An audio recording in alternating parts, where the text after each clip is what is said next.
Today we're going to design and 3D print a part using carbon fiber nylon filament, and we're going to see how it works in a real application. Welcome back to Cloud 42. I'm James. Over the years, I have done a few projects using carbon fiber reinforced 3D printing filaments. And in fact, recently I reviewed a printer that's designed specifically to print these filaments. And it might not surprise you to hear that people have opinions about them, ranging everywhere from cautious optimism to bitter disdain. Well, today I have a project. I need to make a part, and 3D printing seems like the ideal process for what I need, and a carbon fiber reinforced nylon filament seems like the ideal material. So we're going to give it a try. We're going to start with the application, we're going to work through the design of the part, we're going to print it, we're going to install it, and we're going to test it. And we're going to see if the material actually performs the way I expect it to. Now I am going to implement some of the tips and suggestions that people have left in the comments on previous videos, and we'll see how it works out. Let's get started. This is my shop television. I have this mounted on the wall out here so that I can watch YouTube while I'm working in the shop or training in the gym. Now this TV is working out pretty well, but the sound really leaves something to be desired, especially in this environment, so I would like to add a sound bar. I picked a little one up. I tried mounting it on the wall. I thought about mounting it above the door, but really I want it right here under the TV so the sound will project in the direction that the screen's facing. Now, this particular sound bar is mounted with 2 screws on the back, but of course there's nothing here underneath the TV to put those screws through. Now, this TV did come with a couple of feet that I'm not using, and those feet mount with 2 screws each into the bottom of the screen. So there is geometry here to attach something, and what I want to do is design a 3D printed part that will fit into that same geometry on the TV and provide a place to mount the sound bar. I can get most of the geometry just by measuring the foot, but I also need to know this angle, so I'll just grab a protractor and measure it. And it appears somebody has been touching the shiny parts of my screen and leaving fingerprints. I'll wipe those off. It'll be like it never happened. To get the geometry off the foot, I will just grab a caliper and start measuring it up and sketching it on an engineer's pad. Now, this never works completely. I never get every dimension I need, so typically I'll do my sketch in the shop, I'll get all the dimensions that I think I need, and then I'll just take the part and the caliper with me to the computer, and I can just measure anything on the fly that I didn't get when I did the sketch. This is the part that we want to make. The geometry up here matches the top of the leg that came with the TV, so that will fit neatly up inside the bottom of the television. And then we have a bracket that comes back and down and provides a place to mount a steel strap that we can use to mount the sound bar. And then there's a rib on the back here to provide some stiffness. Let's go ahead and open up a new model and design this thing. Let's start with a sketch, and we'll go ahead and put this sketch on the XY plane. Now, to start this out, the most important thing is the angle, and to put in an angle, we need something to measure it against. So I'll hit L for line, X for construction, and we'll just put a horizontal line. Now, I stretch it out, it automatically put the horizontal constraint. Now I can turn off construction, and I can draw up the general shape of the attachment point. Now this line automatically snapped parallel to that. These 2 lines, I need to mark them specifically as perpendicular.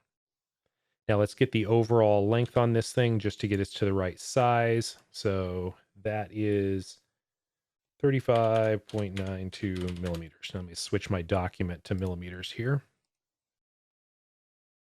Now we have a stud here on the top, so I will go ahead and do a rectangle and do a 3-point rectangle. And I'll drag this down. Now, if I reach up and touch that line and then come down, it should automatically create the parallel constraint for me. And it did. This line is now parallel to this one. And I'll go ahead and create another one.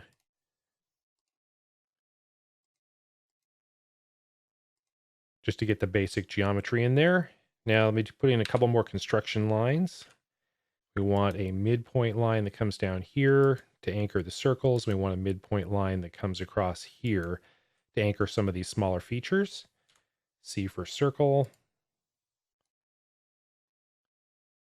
Turn off the construction and just put in our 2 circles. Now let me add a bunch of constraints here. Let's start with a dimension for this angle, and we measured this angle at 53 degrees. So we'll start with that, and then let me throw a bunch more in here just to match all of the measurements that I took.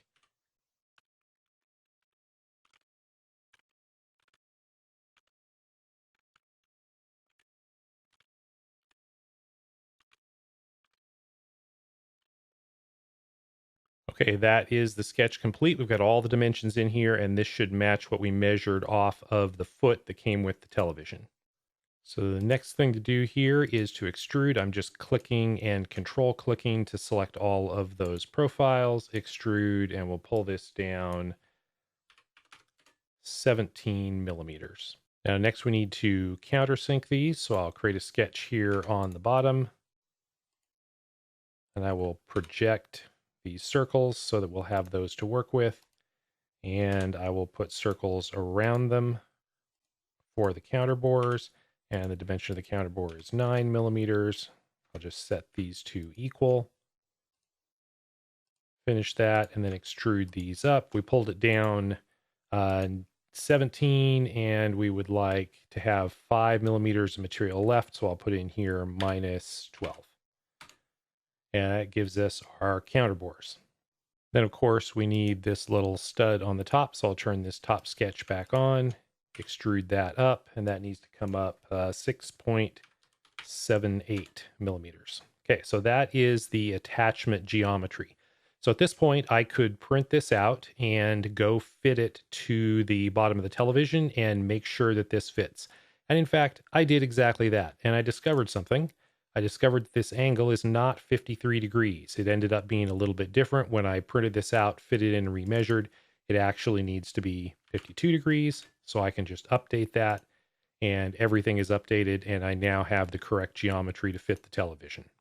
So now we need to create the geometry for the bracket. So I will mark here on the bottom, create a new sketch there, and I'm going to project some lines. Let's go ahead and just project this entire bottom surface so that we have that to work with. And I'll just take some lines here, bring this down, over, and back. And I want to make sure that this line and that line are collinear. And how wide do we want this? I'll just hit D for dimension, and let's say 42 millimeters. 42 seems like a good number. And we need to drop from the back of this bracket, let's say 27. I think that's what I estimated we need. And let's do another 3-point rectangle and add another region here on the end. Now I want to make a rectangle that exactly matches this line but pulls out. And the 3-point rectangle is the ideal tool for doing that. And we want this to be 5 millimeters. This will define the drop portion of the bracket. So we want it to be 5 millimeters. We'll make the whole thing 5 millimeters thick. So then let's create the horizontal portion of this bracket. Select these two regions, extrude 5 millimeters. And then we'll turn that sketch back on and put in the drop. Select that, hit extrude, and that needs to come down, let's call it 60. Now let's start to put some curves on this and make this a little bit more aesthetically pleasing and also add some strength. So I'll hit F for fillet, and we'll select here and say 12 millimeters. Yeah, that looks about right. And let's go ahead and curve this under. F for fillet here, and let's make that 10. And we'll probably want to fillet this as well. Let's make this one 10. And this one on the back side, since we know it's 5 millimeters thick, let's make this one 15. Yep, that's nice. And let's go ahead and put a fillet here too. Yep, that looks pretty good. Okay, now let's get our geometry down here. Right click, create sketch, and P to project that surface. And let's do the same thing here. We'll bring across some rectangles. We want a couple of ribs here. And I want those to be 3 millimeters wide. And the piece that's going to go in here is going to be an inch wide. That's 25.4 millimeters. Let's make it a little bit wider, 25.8 maybe. Yeah, that looks pretty good. And let's go ahead and extrude these up. Select both of those, E, and say what? 2.5 millimeters. That look reasonable? Yep. Now let's put a couple of chamfers on these edges. Modify chamfer. 1 millimeter look good. 0.8. Yep, that looks pretty reasonable. So that gives us a place for it to sit in. And now we just need a couple of slots. So we'll right click in here, create sketch again. P to project this.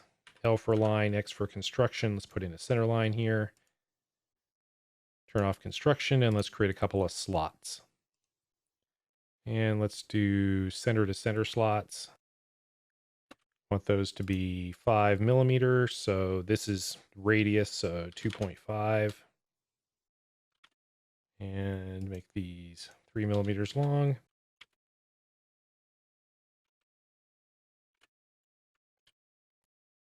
And there is our part. The only thing we need now is a rib on the back. Now to create the rib, I'm going to create a plane here. Let's choose a mid plane and we'll select the two sides of this bracket. And that will give us a surface in the center. Right click on that and say create sketch. And we're going to project a few things here. P to project, I'll project that surface, project that surface, and I'll project that surface. Click OK. Now let's choose this line here, say offset 10 millimeters, and then hit L for line, and we'll just go ahead and connect this stuff up.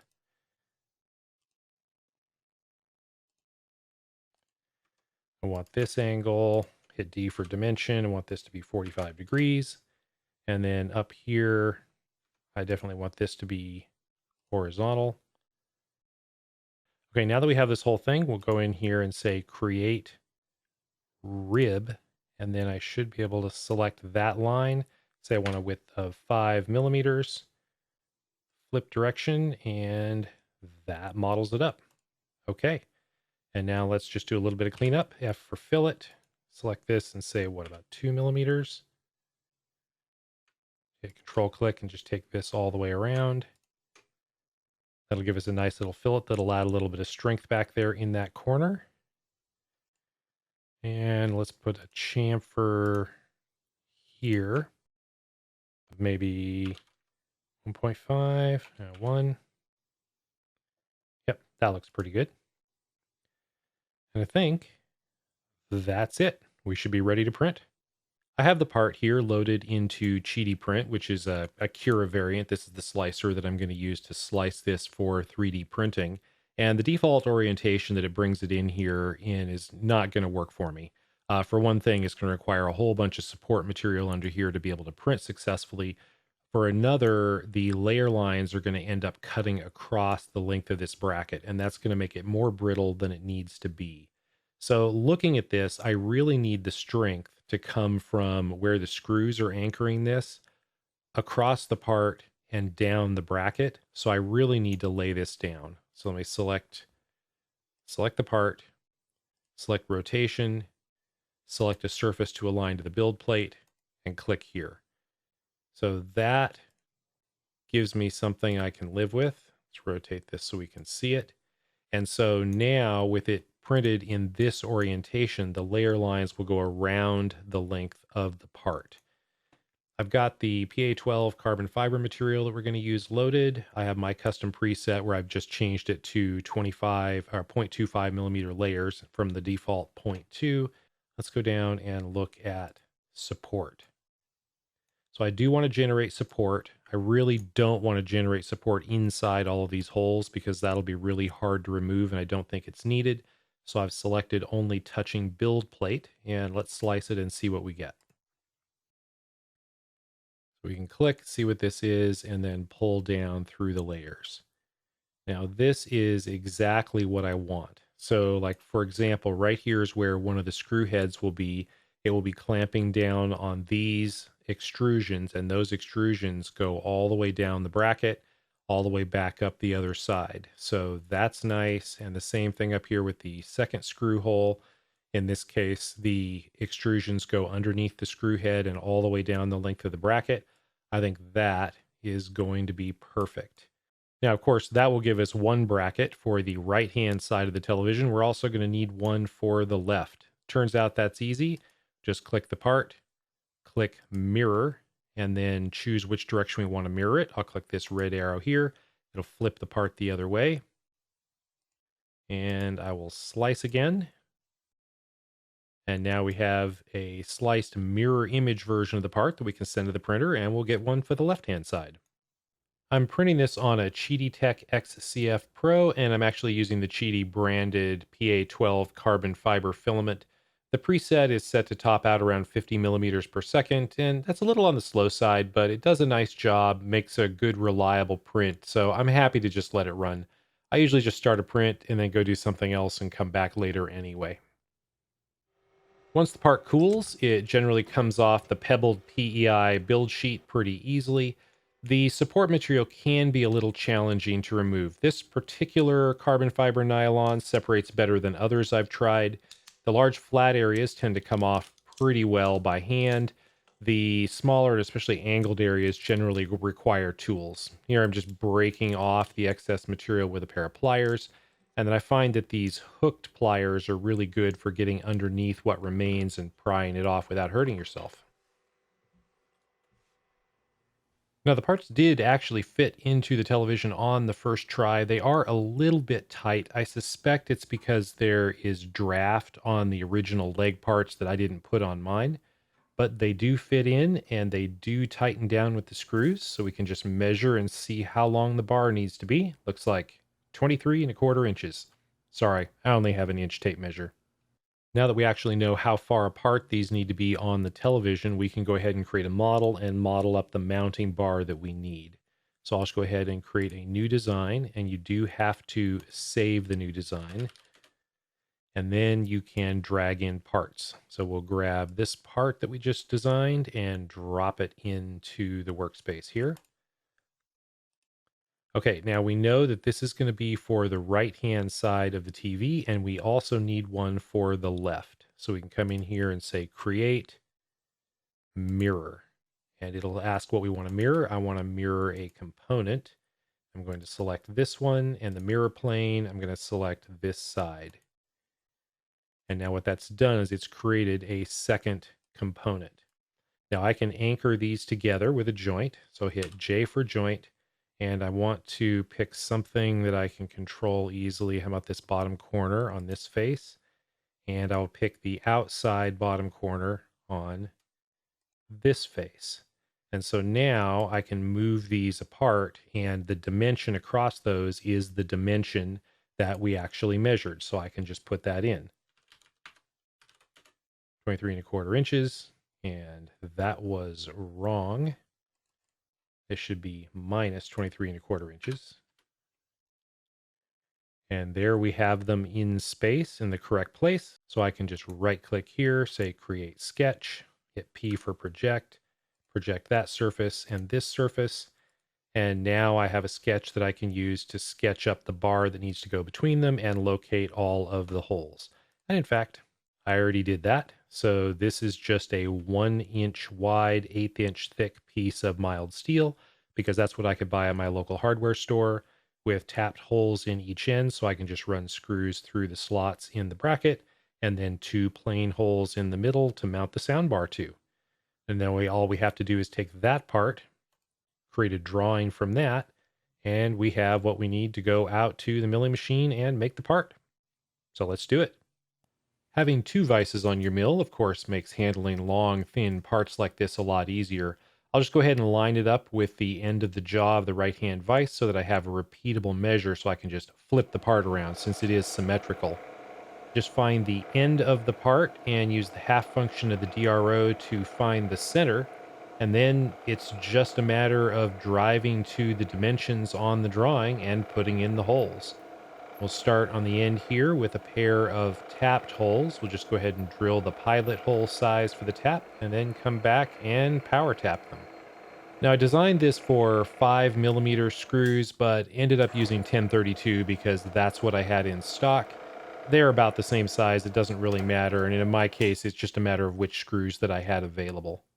Now we can just flip this around end for end because we know it's symmetrical, line it back up using the scale, and put the holes in the other end. This is just the same operations again. And then for the mounting holes for the soundbar in the center, we can just drive down to the right coordinates and put in those holes as well. You can see that even with 2 vices, I did get a little bit of flex there. I could use a little bit more support, but I got away with it. Maybe I need 3 vices. We have all the parts done, so let's put this thing together. I'm using 3/8 inch long 1032 screws here. I'm using button heads so they won't stick out and will have a nice, neat appearance. With the bar just screwed to the bracket, it seems pretty good. Let's put the sound bar on. This one's not too heavy, so it shouldn't be too bad. I'll just use the screws that came with it, tighten it down, and then the question is, how far will it droop when I let go? And the answer is basically none. It looks pretty good. It feels pretty good too. Of course, I can flex it. A lot of what you're seeing is the TV moving. There's a little bit of flex in the mount. There's a little bit of flex in the metal strip, but this is going to be totally fit for purpose. The screws here are directly above the center of gravity of the soundbar, so there's not really a lot of torque on the plastics. There's not much of a moment arm there because the weight's pretty much straight down. And the rib on the back definitely makes this thing more rigid. That was a really good tip from viewers on a previous video where I didn't put a rib on a part and it flexed. I think this is going to be great. I am really going to enjoy having this in the shop. The obvious question to ask at this point is whether a less expensive material could have done the same job. Is the carbon fiber nylon filament actually special, or could PLA or PETG or ABS have done the same job?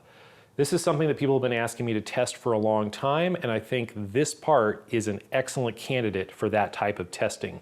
So look for that video coming up soon. As always, the CAD models for this project are available for download on Patreon, so head over there if you're interested in that, if you want to see more behind the scenes content, or if you're just interested in helping to support the channel. Thank you for watching.